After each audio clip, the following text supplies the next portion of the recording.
Hi guys, welcome to a new episode. We're working on Unit 5, Lessons 1 and 2. The topic is helping you, helping me. What do you think it's going to be about? Let's find out.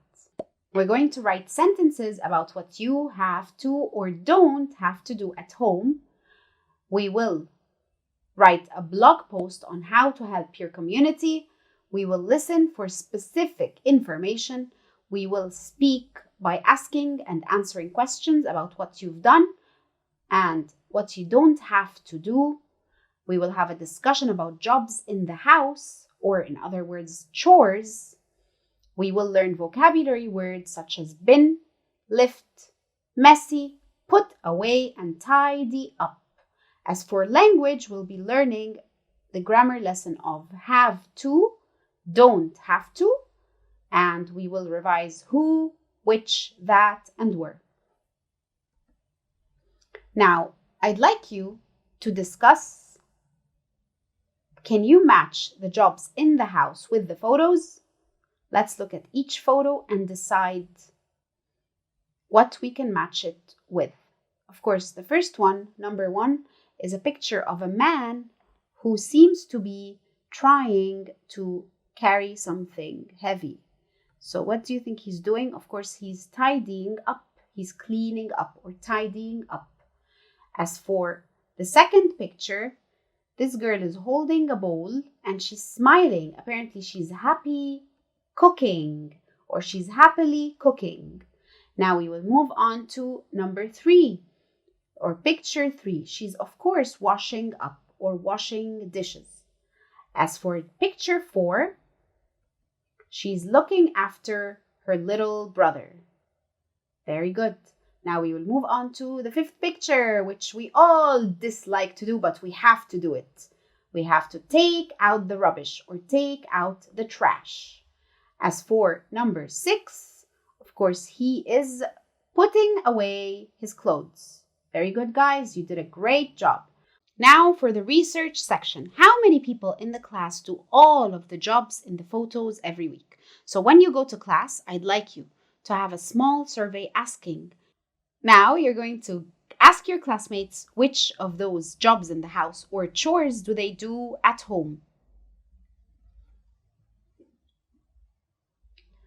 Of course, the person who helps animals throughout the unit is Ahmed. We will learn more about him.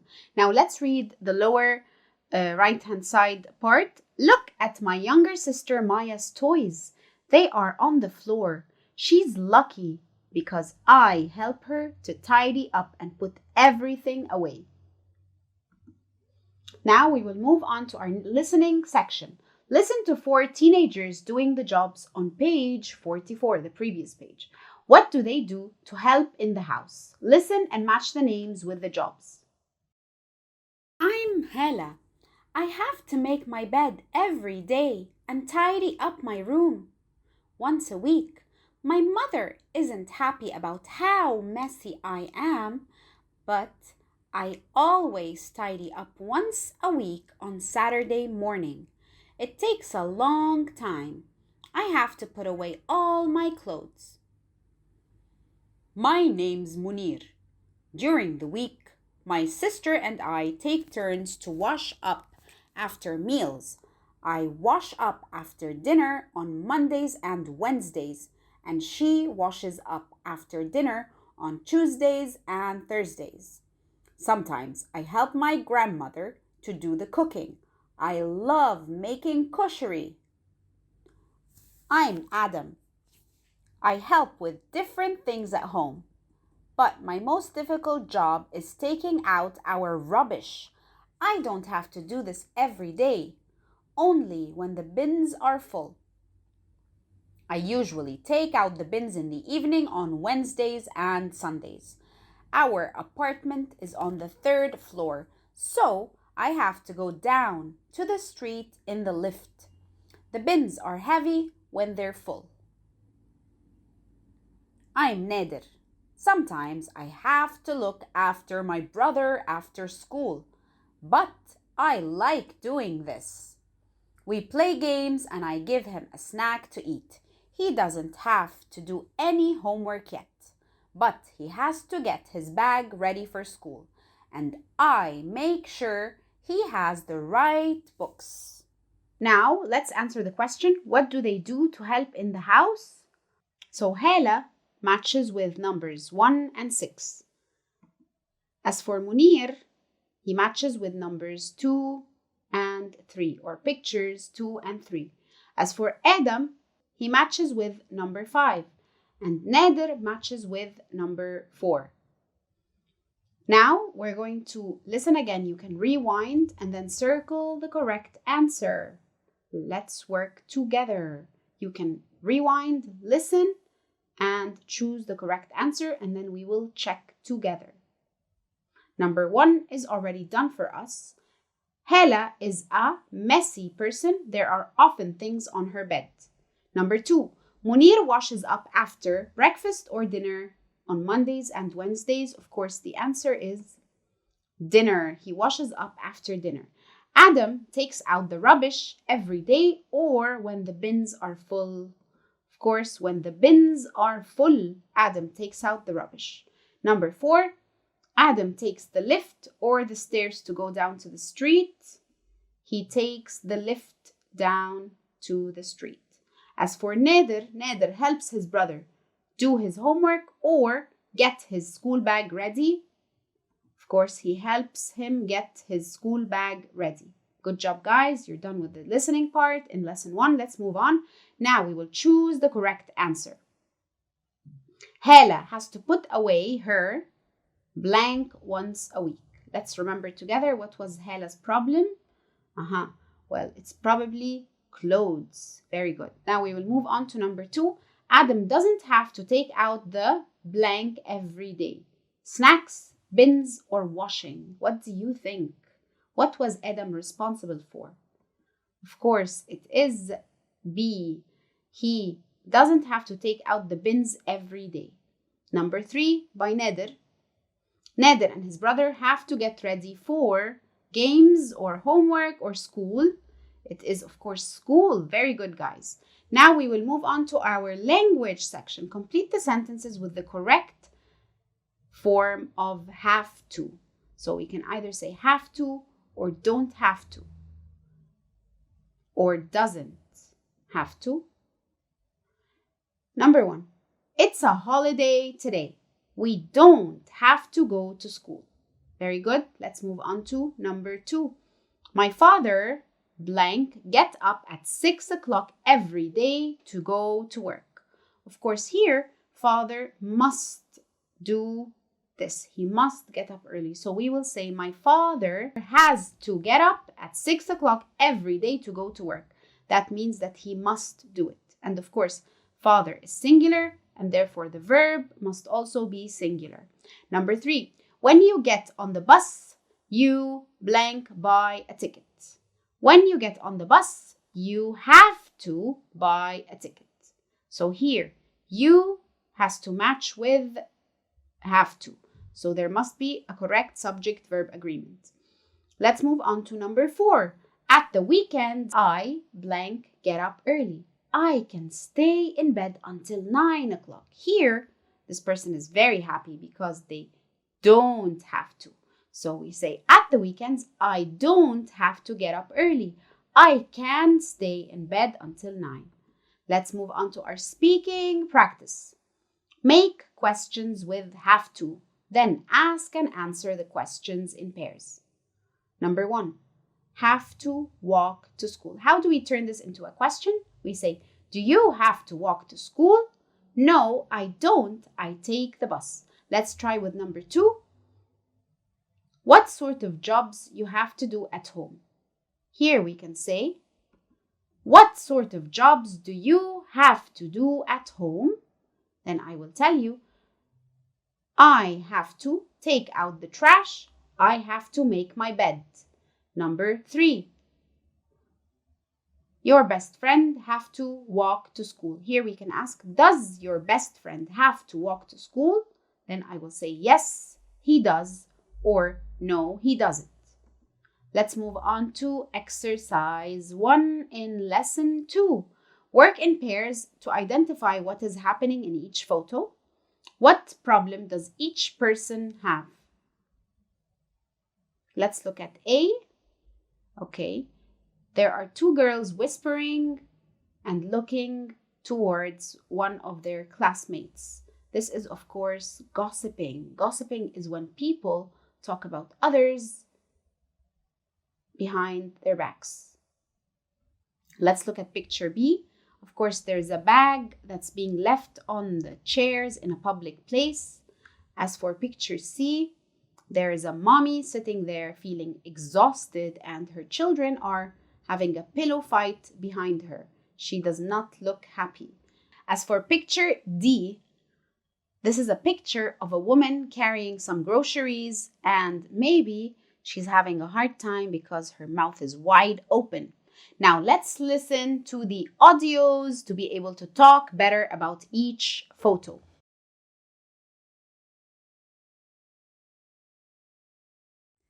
The girl looks sad to be alone. I think she is new in the school and doesn't have any friends yet.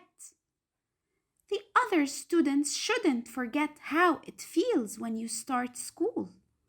They should try to make friends with her. A man forgot his bag. Someone should run after him and give the bag back to him, or they should look inside the bag to find his name and address. This woman looks really tired. I think someone in her family should make her a cup of tea, and she should have a rest. They should take the children outside and play with them. She shouldn't carry all those things. Someone should carry some of the things with her. Now, let's ask ourselves, do the ideas you hear the same as what you thought? Yes or no? Picture A is a girl who's alone at school. She doesn't have any friends yet because she is new, and the girls might be gossiping about her. B, a man forgot his bag at the station. C, the mother is very tired. She's been very busy with the children all day and needs a rest. And of course, D, the woman has a lot of things to carry and she needs help carrying them. Of course, all of these situations show that we must have empathy, we must care about others. Now we're going to rewind and listen to the audio one more time, and then we will match to make sentences. Number 1C, already done for us. Let's read it together. The other students shouldn't forget how it feels when you start school. They should try to make friends with her. 3, they should look inside the bag to find his name and address. Number 4, someone should run after him and give him the bag back. Number 5, someone in her family should make her a cup of tea. She shouldn't carry all those things alone. We will move on to our language section. What should or shouldn't you do or say in these situations? Remember, should is a good idea to do something. Shouldn't is not a good idea to do something. Let's look at number 1. You find a bag with money in it on the floor or shop. You should give it to someone who left it. Number 2, you remember that it is your friend's birthday today. You should say happy birthday to him or her. Number 3, you don't understand the lesson. You should ask the teacher to help you. Number 4, there is an important test tomorrow, but your brother wants to play video games. Your brother should study. You feel ill in the class. You should ask your teacher to go to the doctor. Some of the suggestions are we should ask the shopkeeper to look after the bag until the owner returns. For number 2, we should buy him or her a present. Number 3, we should ask the teacher to explain it again. Number 4, we shouldn't play games, we should study. Number 5, I should tell the teacher. For the reading section, we will read the article and answer what happens on Random Acts of Kindness Day. Random acts of kindness. In 1982, some friends were in a restaurant in California, USA. They wanted to make the world better. One of the friends, Anne Herbert, wrote down her idea. Practice random acts of kindness. A random act of kindness is a kind thing that you do for someone for no reason. You can do random acts of kindness for the people you know. For example, buy flowers for your mother. You can also be kind to strangers. For example, give your seat to someone on a bus. Now, February 17th is Random Acts of Kindness Day. All over the world, people do kind things for the day. Not because they have to, but because they want to see a smile on a person's face. Isn't that a fantastic idea? Now, what is happening on Random Acts of Kindness Day? People do kind things for the day without having any return or expectation. Number 6, look at the words in bold in the article.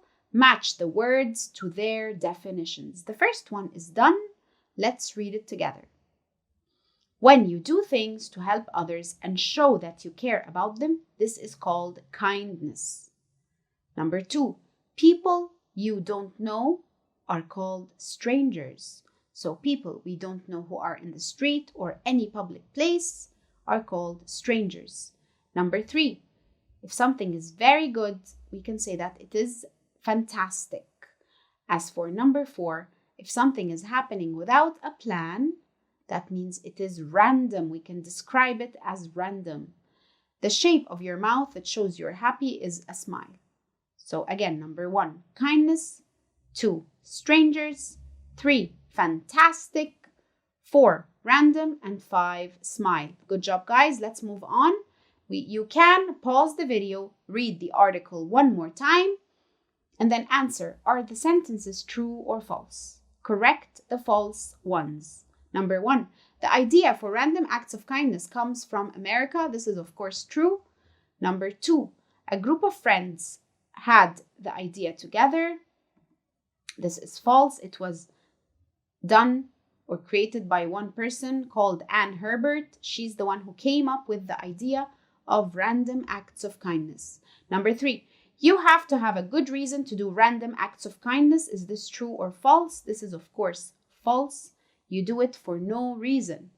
Number 4, we can only do random acts of kindness for strangers. Of course, this is false. We can do it for everybody and anybody. Number 5, on Random Acts of Kindness Day, people have to do kind things. This is false. People do them because they want to see a smile on a person's face, not because they have to. They do not have to do random acts of kindness. They choose to do it. Now for our speaking section. Do you think people should always do random acts of kindness? Why or why not? What would you like to do on Random Acts of Kindness Day? Let's read the quote at the top together. Kindness is the language which the deaf can hear and the blind can see. Do you know what this means? This means that you touch people's hearts by random acts of kindness. As for our project today, try to do random acts of kindness for 3 days at home and at school. Take notes about what you do and how people feel. You will need these notes later in the unit. For our exit slip, write down a summary for the article on random acts of kindness. Remember to include the important main points. Okay, guys, that's a wrap. This was Ms. Sarah Bassioni. Have a wonderful day. Goodbye.